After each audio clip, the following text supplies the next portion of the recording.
Jamaat BNP বিতর্কের মাঝেই এবার জামায়াতে ইসলামীকে নিয়ে বিস্ফোরক মন্তব্য করলেন বিএনপির মহাসচিব ও এলজিআরডি মন্ত্রী মির্জা ফখরুল ইসলাম আলমগীর।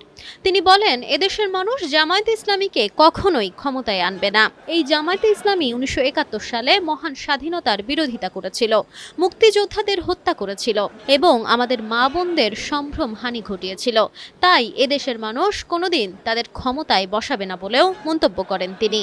দল আছে ধর্মের নামে রাজনীতি করে, কিছু কইলে খালি নাম বলে কয়। নামটা জানেন তো দলটার? কয়েন দেখি কি দলটার নাম কি? জোরে কইবা হবে।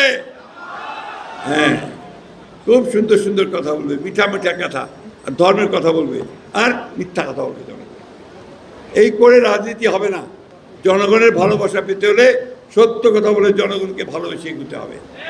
তখন ভীষণভাবে ঢাক ঢোল বাজাচ্ছিল, ক্ষমতা এসে গেছে, ঠিক না? নির্বাচনের আগে খুব এটা ছিল না, এসে গেছে এসে গেছে, জামাত এসে গেছে।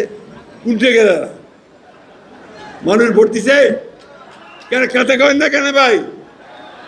হ্যালো, আসলে জামাত আসবে? জামাত ভবিষ্যতে আসবে মনে করেন?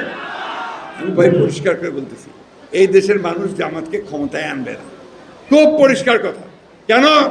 এই জামাত ইসলাম 1971 সালে আমার স্বাধীনতার বিরোধিতা করেছিল, আমাদের যারা যোদ্ধা ছিল, মুক্তিযোদ্ধা ছিল, তাদেরকে হত্যা করেছিল, আমাদের মা বোনদের সংগ্রাম বিনষ্ট করেছিল। আমরা কোনো মতেই তাদেরকে ক্ষমতায় নিয়ে আসতে পারি না।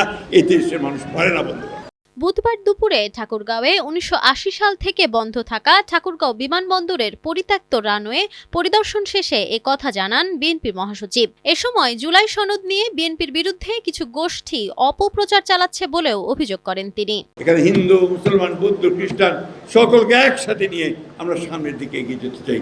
এখানে টাইমস টুডে।